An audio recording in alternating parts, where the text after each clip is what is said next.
Allez, place maintenant à l'invité d'au cœur de l'info week-end. J-1 avant la rentrée scolaire ici en France. Comme chaque année, les débats refleurissent sur le manque de moyens de l'éducation nationale, les classes surchargées ou encore le niveau des élèves. Se pose aussi la question du sens final à donner à l'enseignement. L'école permet-elle aujourd'hui de construire des êtres réfléchis et épanouis dont le désir d'apprendre et de comprendre le monde est respecté, stimulé, des jeunes qui sauront aussi s'adapter au monde de demain. On en parle ce soir avec le sociologue Bernard Lahire, professeur à l'École normale supérieure de Lyon, directeur de recherche au CNRS et auteur d'un essai publié au Seuil. Et c'est passionnant, Savoir ou périr. Bonsoir Bernard Lahire, merci beaucoup d'avoir accepté notre invitation ce soir sur France 24. Cet essai est pour le moins combatif. Il appelle à changer radicalement la manière d'enseigner en France. Condition, dites-vous, tout simplement de notre survie. L'heure est si grave ? Oui, je crois. Je crois parce que un petit peu partout dans le monde, le savoir est attaqué, la science est attaquée. On parle de guerre contre la science. Alors, aux États-Unis, on sait le problème actuel, mais on voit aussi que dans des pays comme la France, il y a des baisses budgétaires considérables du côté de l'éducation comme du côté de la recherche, et on attaque du coup le savoir, son apprentissage, sa création. Et tout ça, c'est assez désastreux du point de vue de la possibilité pour nos sociétés de relever un certain nombre de défis, qui soient climatiques, qui soient liés à la destruction de la biodiversité, à tous les problèmes épidémiques qui vont nous tomber dessus parce que les biologistes sont pas très rassurants de ce côté-là. Donc oui, il y a un gros problème et il faut sonner la sonnette d'alarme, quoi. Quels sont les constats les plus alarmants qui vous ont poussé à écrire ce manifeste ? C'était un ras-le-bol un peu général parce que c'est très difficile. Les problèmes que je pointe dans l'ouvrage sont des problèmes qui existent depuis fort longtemps. J'ai beaucoup cité un grand historien qui va être panthéonisé en juin prochain, Marc Bloch. Marc Bloch en appelait à une révolution de l'enseignement, c'était en 1943. On va évoquer à nouveau... Voilà. Et du coup, les problèmes qu'il pointait n'ont cessé d'empirer. Or, lui, il disait que c'était catastrophique et que ça gangrénait tout le système.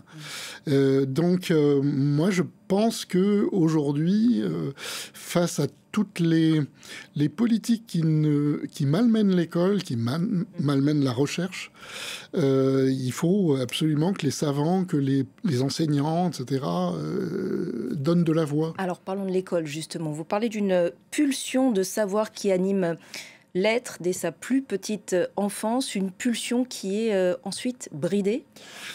En fait, c'est paradoxal parce que effectivement, on constate, et ça c'est un des principaux résultats de la psychologie de l'enfance, du développement, c'est que les enfants, ils sont immédiatement avides de s'approprier le monde qu'il y a autour d'eux. On sait que les enfants, très tôt, ils mettent tout à la bouche pour tester les objets, pour voir s'ils sont durs ou mous.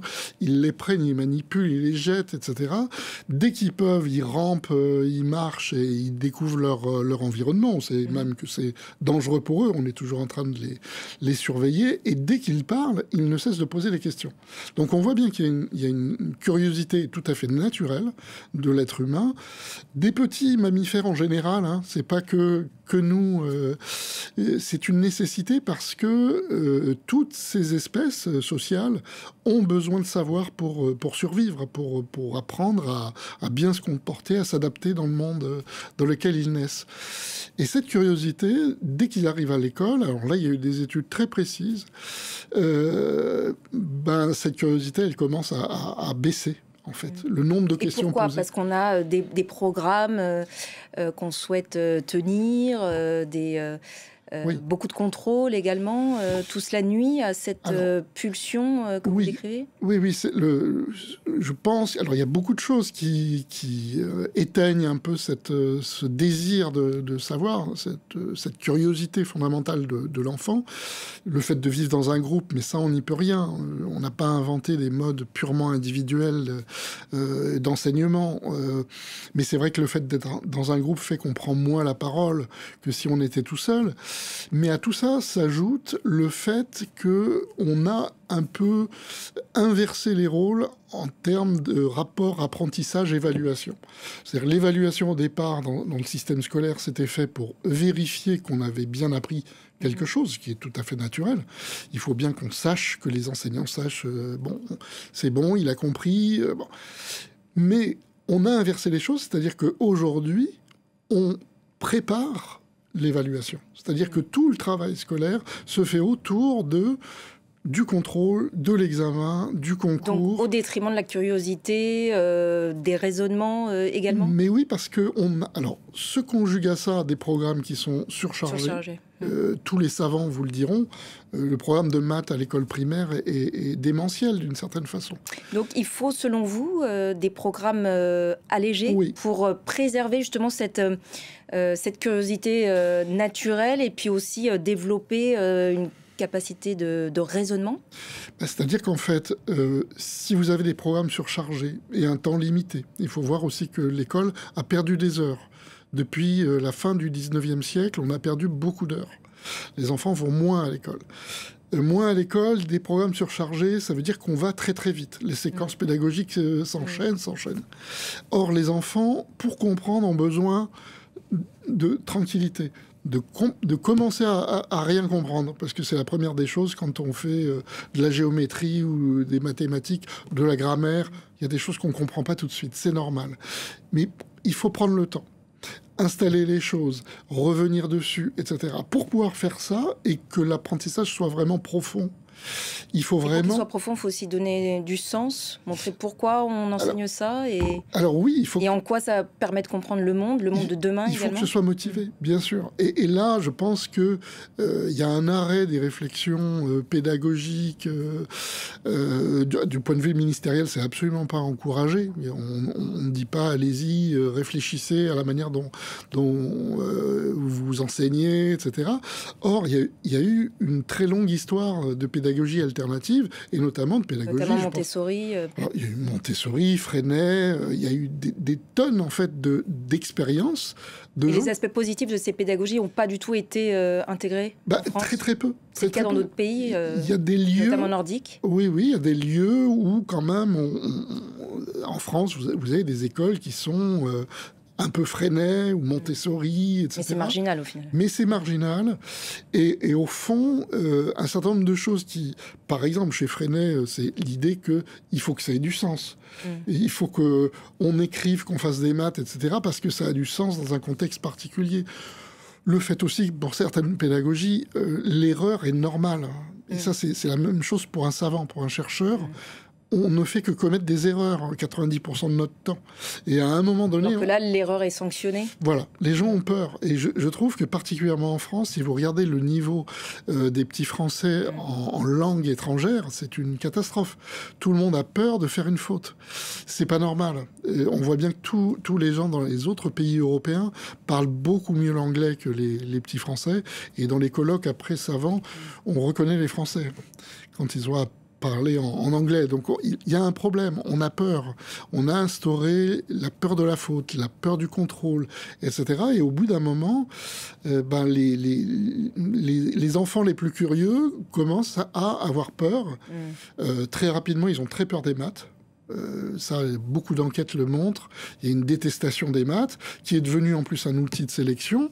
Donc un outil d'évaluation, et on a peur d'échouer en maths parce qu'on sait ce qui nous attend après. C'est aussi avoir des mauvaises notes, c'est être humilié régulièrement. Le classement, les notes, c'est un problème ? Ah ben bien sûr. Mais si vous voulez, c'est le fait que ce soit l'objectif, en fait. Si, par exemple, Marc Bloch disait... Alors justement, Marc Bloch, vous l'avez évoqué à plusieurs reprises, c'est votre carte blanche, hein, c'est une tradition dans le cœur de l'info, donc je vous ai demandé de sélectionner une image d'archive qui vous évoquait quelque chose par rapport à la réflexion du jour. Vous avez choisi donc 2 photos d'archives, 2 grands hommes, Marc Bloch ainsi qu'Albert Einstein. Pourquoi est-ce que ces 2 figures sont importantes dans le cadre de notre propos? Alors, en quelques mots, pour Marc Bloch, il écrit en 1943, il va être fusillé quelques temps plus tard, il écrit un texte en 1943 qui s'appelle pour une révolution dans l'enseignement. Bon, donc il parle de révolution. Et il dit... Qu'est-ce qu'il préconise ? C'est-à-dire qu'il dit il y a des gros problèmes dans le système, il faut absolument qu'on arrive à sortir de la situation. Et ce qu'il pointe, c'est des programmes surchargés et une évaluation qui a pris le dessus. Donc c'est ce que vous décrivez encore aujourd'hui. C'est ce que j'ai repris. Je suis dans l'héritier. L'héritier de Marc Bloch sur ces points. On va le panthéoniser, mais personne va, je pense, rappeler que... il pointait, alors qu'il était normalien, c'était quelqu'un qui connaissait le système des concours, etc. Mais il dit on a remplacé le goût de la connaissance par le culte du succès. Et ça, c'est un vrai problème. C'est-à-dire que l'école devrait être le lieu où on est content de venir pour apprendre des choses. Et apprendre des choses, ça suppose de se tromper, etc. Mais d'essayer des choses, c'est un esprit de recherche, c'est un esprit actif, en fait. Alors qu'on fait de plus en plus des élèves passifs qui bachotent, comme dit Bloch. Il dit il y a du bachotage. Que dit Albert Einstein, alors ? Et c'est presque la même chose. C'est presque la même chose. C'est-à-dire Einstein, alors c'est en 1900 et quelques. Einstein est à l'école polytechnique et il dit on nous apprend à ingurgiter des choses tant et si bien que pendant un an j'ai été dégoûté de me poser des problèmes de physique. Oui, c'était trop de choses. Il disait, mais il n'y a pas un esprit qui peut résister, en fait, à ça, à cette pression-là. Et puis la deuxième chose qu'il dit, c'est, quand il est devenu chercheur, il n'est pas devenu tout de suite universitaire. Il travaillait dans un bureau des brevets, la propriété intellectuelle. C'est pas du tout intellectuel. Il n'est pas rentré à l'université et il s'en est félicité. Il disait, si j'étais rentré à l'université, on m'aurait demandé de publier en permanence, et donc je n'aurais pas pu travailler sur les problèmes fondamentaux de la physique. Et c'est dans ces années-là, alors qu'il était dans un bureau des brevets, qu'il a publié ces fameux textes, ces 2 articles notamment sur la relativité restreinte et générale. Alors, voilà pour le constat. Quelles sont les pistes maintenant de changement que vous préconisez ? En fait, alors moi déjà, je suis pas un politique. Je fais un diagnostic et je dis que ça ne va pas parce que si on veut maintenir le désir de savoir, effectivement, il faut pas procéder comme on procède aujourd'hui. Mais la politique qui se déduit du diagnostic, c'est assez simple. C'est-à-dire qu'il faut absolument alléger les programmes, il faut passer plus de temps, il faut alléger les classes aussi, pour que les enfants aient plus d'interaction, plus de temps d'interaction. Mais tout ça, ça nécessite beaucoup de moyens. Là, on a un budget en berne, encore une fois. Voilà. Et donc, comment on fait ? Et donc, nos ministres sont coupables de ça. C'est tout ce que j'ai à dire. C'est-à-dire qu'en fait, il y a des secteurs... Parce que les professeurs aussi sont désarmés. Enfin, ils manquent de moyens eux-mêmes, ils ont des classes surchargées. Enfin, c'est très difficile de mettre en œuvre concrètement pour les professeurs tout ce que vous... Mais les enseignants ne sont absolument pas, évidemment, responsables de la situation. Eux-mêmes disent on est obligé de courir après le programme, il faut aller très très vite, etc. Mais c'est pas comme ça qu'on apprend. On ingurgite, mais on n'apprend pas. Très rapidement, les gens, quand ils ont arrêté les maths, à un moment donné, ils se rappellent même plus. Parce qu'ils n'ont pas véritablement compris ce que c'était les maths. Donc, il y a un problème, on le pose, et si on veut que ce problème soit résolu, alors il faut mettre les moyens. Et là, c'est pour ça que je dénonce les coupes budgétaires. Ah, ça, c'est très mal parti. Mais c'est l'occasion, en fait, d'insister sur ces problèmes-là. Parce que, au bout du compte, c'est des questions de survie. Vraiment de survie collective. Pourquoi de survie ?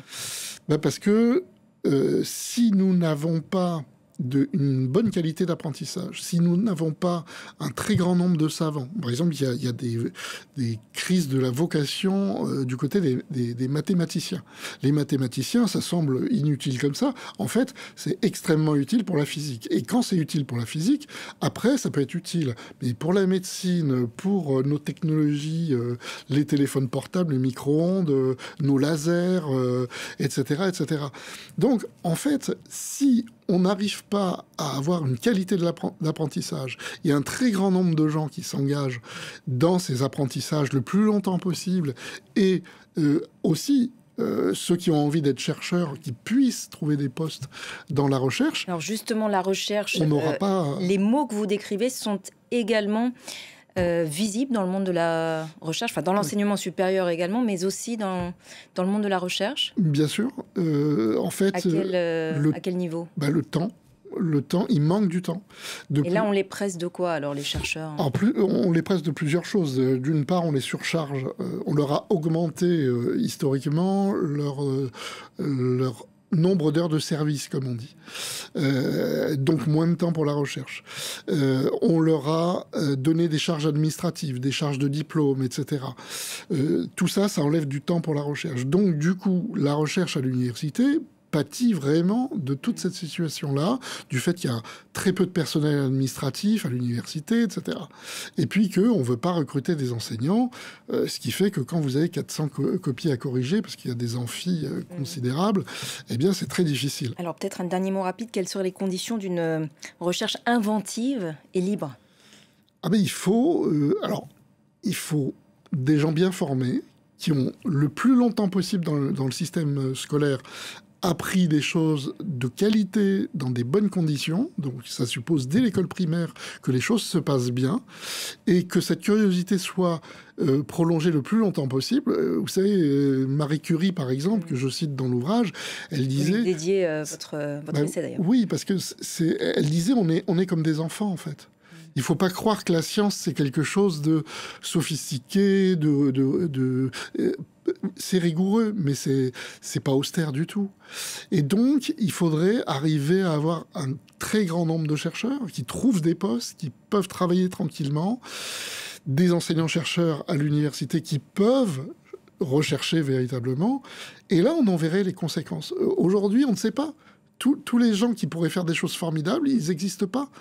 On les forme pas, on leur donne pas des postes.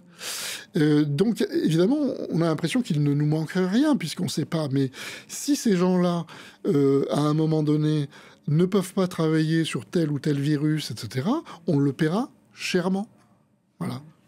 Et le message est bien passé. Merci beaucoup, Bernard Lahire, de nous avoir livré vos réflexions ce soir dans le cœur de l'info. Et je rappelle donc votre essai qu'on voit à l'antenne aux éditions du Seuil, Savoir ou périr. Cet entretien est à retrouver sur notre site internet et nos réseaux sociaux. Restez avec nous sur France 24. L'information revient dans quelques minutes.